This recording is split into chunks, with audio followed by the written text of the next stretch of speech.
어린애 흰둥이가 똥을 넣었다. 흰둥이는 강아지니까 강아지똥. 돌이네 흰둥이가 똥을 넣었다. 흰둥이는 강아지니까 강아지똥. 날아가던 참새 한 마리가 보더니 똥! 똥! 에그! 더러워! 뭐야, 내가 똥이라고? 더럽다고? 강아지 똥은 화도 나고 서러워서 눈물이 났다. 난 더러운 똥인데 어떻게 착하게 살 수 있을까? 아무짝에도 쓸 수 없을 텐데. 나도 쓸모가 없는 걸까? 아, 당연하지. 너처럼 더러운 똥이 어디 쓰이겠니?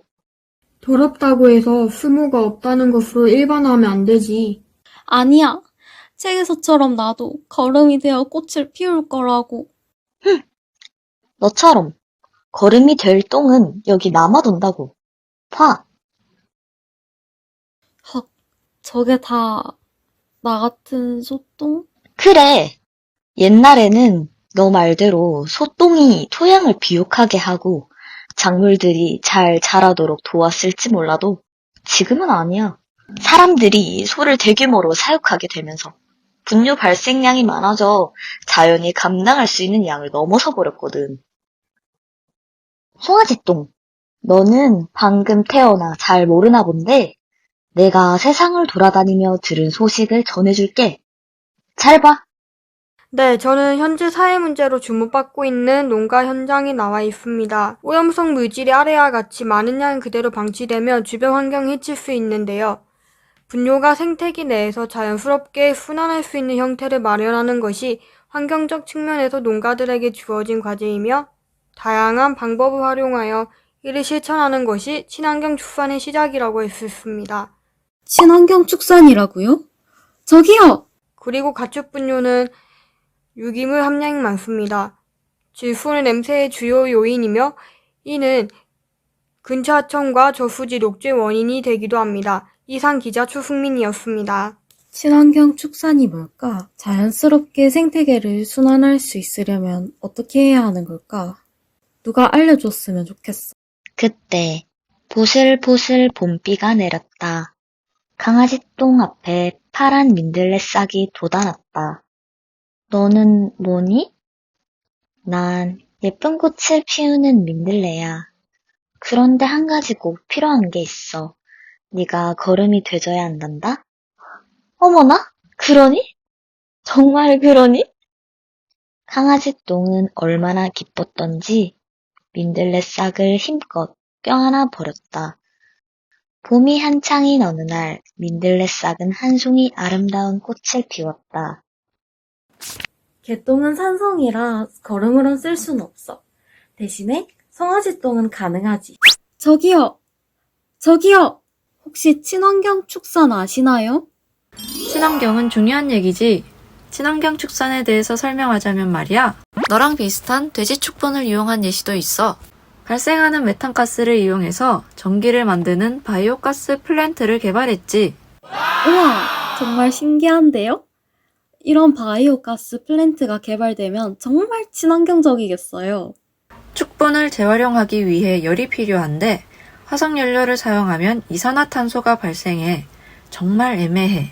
하지만 축분을 이용해 만든 바이오가스는 탄소 중립적이라 이산화탄소가 발생하지 않아. 그럼 바로 제가 그 축분으로 이용되어지는 건가요? 맞아. 그렇게 생각하면 돼. 추가로 축분을 이용한 바이오가스 플랜트도 보급 예정이야. 가축 분뇨에 포함된 풍부한 유기물을 퇴비화하여 사용함으로써 자원 순환형 농업의 지속적인 발전을 추진하기 위한 것이기도 해. 그럼 원래는 어떻게 축분이 처리되었나요? 기존 축분 처리 방식에 한계가 있었어.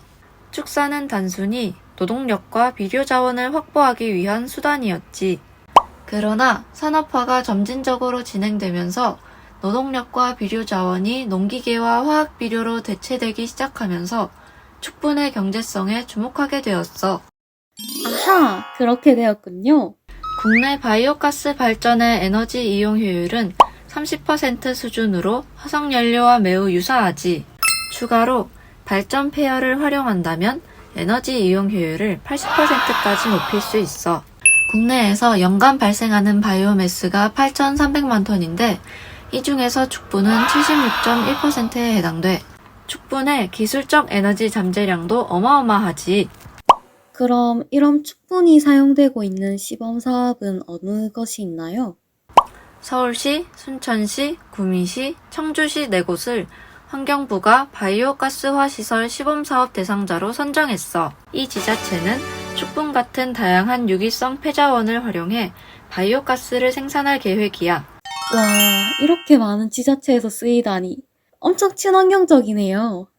메탄가스가 어떻게 환경적으로 쓰일 수 있을지 이제는 정확하게 알겠지? 다른 선택지도 있지. 여기는 펠릿을 생산하는 키나바야. 안녕하세요. 제 이름은 송아지똥이고요. 펠릿에 대해 알고 싶어요. 반가워. 나는 펠릿으로 환경을 지키는 키나바야. 우선 먼저 CT를 찍어보자. 저 어떤가요? 가능성이 엄청 풍부한데? 정말 대단해. 와, 정말요? 제가 도움이 될까요? 그럼. 우선 내가 펠릿에 대해 설명해 줄게. 잘 들어봐. 펠릿이란 간단하게 말해서 차세대 에너지야. 사용하고 남은 폐목재나 하수 슬러지, 축분, 염색 폐수 슬러지를 이용하여 재활용 자원으로 만들 수 있지. 이를 유기성 폐자원이라고 하는데, 송아지똥! 축하해. 너는 축분이야. 와, 그럼 제가 환경을 생각하는 재활용 기술에 사용된다는 말씀이시죠? 맞아. 너는 새로 태어나게 될 거야. 탄소 중립 시대에 맞춰서 생긴 키나바는 유기성 폐기물 처리 기술과 연구에 앞장서고 있지. 바이오 에너지 기술과 신재생 에너지 ICT 장비 제조업 융합 기술 시연은 물론 수열 탄화 반응을 이용한 하이브리드 바이오 석탄 생산 방법 등 다양한 친환경 기술을 개발하고 생산하고 있어. 잠시만요. 그게 무슨 말이죠? 너무 어려워요. 미안. 내 직업병이라서. 이제 너에게 쓸 마법을 설명해 줄게. 바로 수열 탄화 기술이야. 수열 탄화 기술. 수소와 산소의 비율을 줄이고 탄소 비율을 증가해서 1kg당 7,000kcal나 에너지를 사용할 수 있는 고효율 특허 기술이지. 네? 7,000칼로리나 될 수 있어요? 그럼. 무려 고품질 석탄과 비슷할 정도야. 우리는 주로 폐목재를 이용해 펠릿을 만들지만 가축 분뇨나 음식물 쓰레기에도 비슷한 분자 구조를 찾아냈지. 축분은 전통적으로 뒷간을 통해 바이오 에너지로 사용했지만 지나치게 오래 걸린다는 단점이 있었어. 하지만 열화학적인 이 마법으로는 훨씬 빠르게 에너지화 시킬 수 있어서 경제적이기도 해. 거기다 생산된 펠릿은 에너지로 쓸 수도 있고 토양 개량제, 토양의 질 개선, 중금속 고정에도 사용할 수 있어. 그리고 냄새도 덜할 거야. 이 마법을 사용하면 지방산, 아민류, 암모니아 등이 물에 씻겨나가게 되어서 냄새의 원인인 황화수소, 암모니아, 트리아메틸아민, 알데히드 등이 사라져서 악취도 줄일 수 있어. 여러분, 제가 드디어 쓰일 곳을 찾았어요. 환경을 위해 친환경 청정 연료 중 하나인 축분으로 사용될 예정이에요. 쓰임새를 찾지 못해 힘들어하고 있었는데 이렇게 뜻깊은 곳에 쓰이게 돼서 너무 뿌듯하고 기뻐요. 여러분들도 저의 생각에 동의하시나요?